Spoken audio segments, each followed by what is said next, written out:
give all your worries, give all your doubts, kasi ang ating Panginoon ay supplier of everything. And He can do all things. Diba?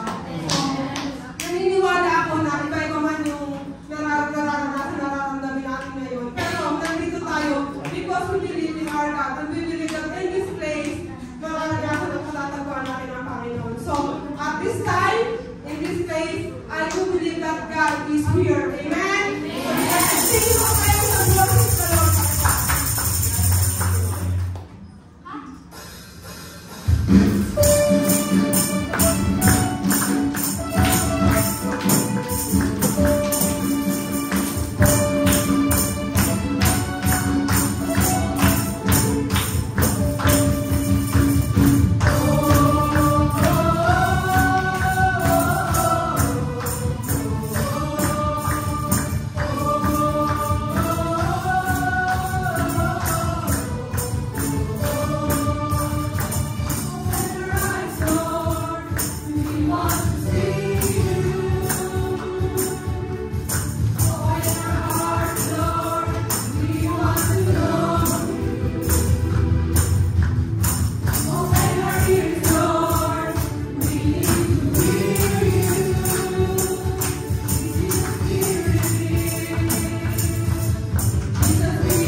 Father God. Patuloy nga ako na dalangin namin yung paggabay, pag-iingat, Lord God,